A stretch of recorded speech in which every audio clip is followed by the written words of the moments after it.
O profeta Isaías é considerado um dos maiores homens de Deus que já andou por esta terra. O seu nome significa "O Senhor é Salvação", e talvez por isso ele tenha sido um dos profetas que mais falaram sobre a importância de sermos fiéis ao Senhor, com mensagens duras, mas ao mesmo tempo que traziam conforto e esperança por causa das promessas de restauração. E outro assunto muito constante nas pregações de Isaías durante o seu ministério foi sobre o Messias. Mesmo tendo vivido 700 anos antes do nascimento de Jesus, ele trouxe profecias muito detalhadas a respeito da vinda do Filho de Deus a este mundo. Porém, o que nem todo mundo sabe é que o profeta também falou sobre o fim dos tempos e a volta de Jesus, que virá para estabelecer um novo céu e uma nova terra. Veja o que ele disse: "Assim como os novos céus e a nova terra que vou criar serão duradouros diante de mim, declara o Senhor, assim serão duradouros os descendentes de vocês e o seu nome. De uma lua nova a outra e de um sábado a outro, toda a humanidade virá e se inclinará diante de mim, diz o Senhor." E é exatamente sobre essas revelações de Deus através do profeta Isaías que eu quero conversar com você hoje. No livro dele existem 66 capítulos com profecias e alertas sobre os nossos dias. Mas antes de começarmos, eu quero muito que você se inscreva aqui no meu canal. Clique no botão abaixo do vídeo, inscrever-se, e do lado vai aparecer um sininho. É muito importante que você ative esse sininho para que você receba todas as notificações sempre que eu colocar um vídeo novo.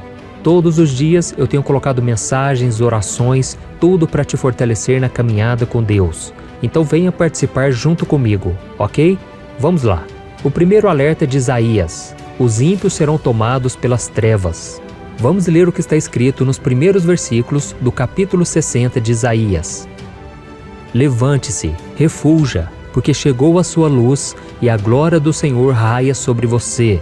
Olhe, a escuridão cobre a terra, densas trevas envolvem os povos, mas sobre você raia o Senhor, é sobre você que se vê a sua glória." Neste capítulo inteiro, Deus mostra ao profeta a grandeza e a glória da Jerusalém celestial e o triunfo da igreja. A visão de Isaías é muito semelhante à visão que o apóstolo João teve em Apocalipse 21 e 22, muitos séculos depois. Isso confirma a veracidade e a coerência da palavra de Deus. Ali haverá paz para sempre. Toda dor, gemido e lágrimas serão consolados. Os terrores do passado não mais nos afligirão, porque agora todo o domínio pertence ao Senhor. E isso é maravilhoso, irmãos. Eu nem mesmo consigo imaginar a grandeza disso tudo. Porém, existem alguns trechos dessa passagem que mostram que a situação será bem diferente para quem decidir continuar no pecado e não se arrepender de suas obras más. Isaías diz que as trevas cobrirão essas pessoas, pois o sol e a lua não existirão mais. E a luz que iluminará os filhos de Deus virá diretamente do Espírito Santo. Nós não sabemos o dia e nem a hora em que Jesus voltará. Por isso devemos fazer a vontade do Pai, lutar contra o pecado e não se entregar às tentações do diabo, porque mais cedo ou mais tarde as trombetas irão soar e quem não estiver ao lado de Cristo será envolvido pelas trevas, assim como aconteceu com os egípcios durante as 10 pragas do Egito. Veja o que a Bíblia diz sobre isso. O Senhor disse a Moisés: "Estenda a mão para o céu e trevas cobrirão o Egito, trevas tais que poderão ser apalpadas."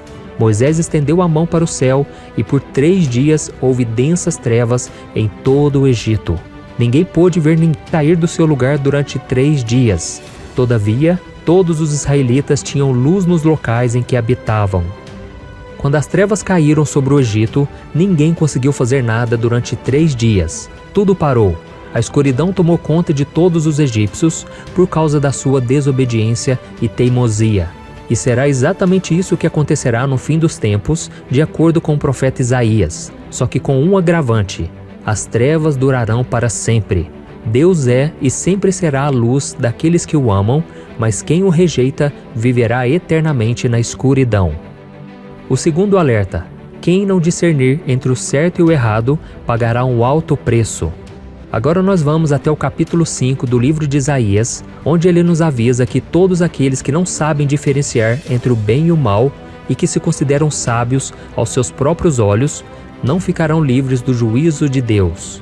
Diz assim a palavra do Senhor: Ai dos que chamam ao mal bem e ao bem mal, que fazem das trevas luz e da luz trevas, do amargo doce e do doce amargo.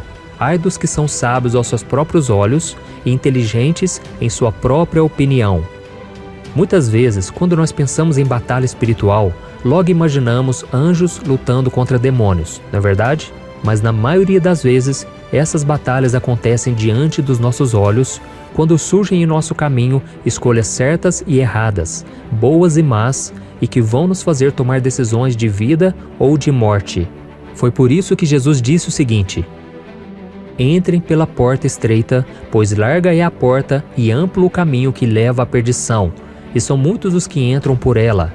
Como é estreita a porta e apertado o caminho que leva à vida, são poucos os que a encontram. E é exatamente essa disputa entre o bem e o mal que a nossa sociedade tem vivido ultimamente. Então nós devemos refletir: seremos fiéis no casamento ou trairemos o nosso cônjuge? Agiremos com honestidade no trabalho ou daremos um jeitinho para ter algum lucro desonesto? Ficaremos do lado dos que buscam a verdade ou nos uniremos aos corruptos esperando algum benefício em troca? E sabe o que é pior? Escolher o lado errado e ainda justificar a decisão com aquela frase: Ah, isso não tem nada de mais. É isso que significa ser sábio aos próprios olhos. É ignorar o que a palavra de Deus define como certo e errado e agir de acordo com o que o seu coração pede para fazer. Mas a Bíblia diz que o coração do homem é mais enganoso do que todas as coisas e desesperadamente corrupto. Por isso, antes de tomar decisões, precisamos consultar a Deus e sempre ficar do lado do bem. Caso contrário, pagaremos um alto preço quando Jesus voltar. O terceiro alerta: Deus está permitindo que coisas ruins aconteçam para nos despertar. Deus ama sua criação? Sim, Ele ama muito, mas o mundo foi tomado pelo pecado, e agora que estamos no fim dos tempos, Ele está permitindo que coisas ruins aconteçam na terra para nos avisar daquilo que está por vir. Vamos ler o que o profeta Isaías escreveu no capítulo 26. A minha alma suspira por ti durante a noite, e logo cedo meu espírito por ti anseia. Pois quando se veem na terra as tuas ordenanças, os habitantes do mundo aprendem justiça. Em Apocalipse capítulo 16, o apóstolo João narra a visão que ele teve sobre as 7 taças da ira de Deus que serão derramadas sobre os seguidores do anticristo, depois que a 7ª trombeta tocar. E em cada taça uma desgraça virá.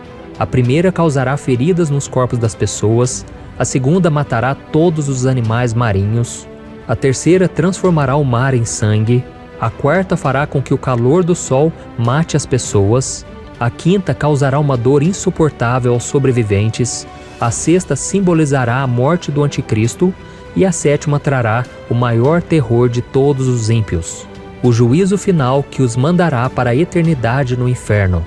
E por que o profeta Isaías nos faz esse alerta? Para que entreguemos a nossa vida a Jesus o quanto antes e andemos de acordo com a sua palavra. Amém? O quarto alerta: Deus é bom, mas Ele também é justo. Quem nunca ouviu pelo menos uma vez na vida aquela frase: Deus é bom o tempo todo?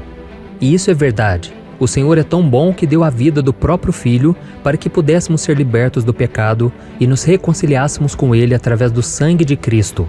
Mas Ele não será bom com todos no fim dos tempos. Em Isaías 24, o profeta disse: A terra foi despedaçada, está destruída, totalmente abalada. A terra cambaleia como um bêbado, balança como uma cabana ao vento, tão pesada sobre ela é a culpa de sua rebelião, que cai para nunca mais se levantar. Naquele dia, o Senhor castigará os poderes em cima nos céus e os reis embaixo na terra. Eles serão arrebanhados como prisioneiros numa masmorra, trancados numa prisão e castigados depois de muitos dias. Como podemos ver no terceiro aviso, aqueles que preferiram servir ao diabo ao invés de servir a Jesus serão punidos com os julgamentos que virão com as 7 taças. E tudo isso não vai acontecer porque Deus é mau, mas sim porque Cristo é santo e Ele não pode viver em meio ao pecado. No capítulo 13, o profeta Isaías nos avisa: Vejam, o dia do Senhor está perto, dia cruel, de ira e grande furor, para devastar a terra e destruir os seus pecadores. As estrelas do céu e as suas constelações não mostrarão a sua luz. O sol nascente escurecerá e a lua não fará brilhar a sua luz. Castigarei o mundo por causa da sua maldade, os ímpios pela sua iniquidade. Darei fim à arrogância dos altivos e humilharei o orgulho dos cruéis. Então, se você não quer fazer parte desse grupo de pessoas que serão condenadas ao inferno, creia na morte e ressurreição de Jesus e viva de acordo com seus ensinamentos. Aceite esse amor tão grande de Deus por você, pois na eternidade com Ele não haverá mais dor ou sofrimento. Amém? E o quinto alerta: busque o Senhor enquanto há tempo. Quem pode nos garantir que amanhã acordaremos vivos? A Bíblia diz que a nossa vida é como um sopro e que os nossos dias são como uma sombra passageira. E é por isso que o profeta Isaías nos avisou que nós devemos entregar a nossa vida ao Senhor o quanto antes, porque não sabemos se teremos outra oportunidade amanhã. Veja o que ele disse no capítulo 55. Busquem o Senhor enquanto se pode achá-lo, clamem por ele enquanto está perto. Que o ímpio abandone o seu caminho e o homem mau os seus pensamentos. Volte-se para o Senhor, que terá misericórdia dele.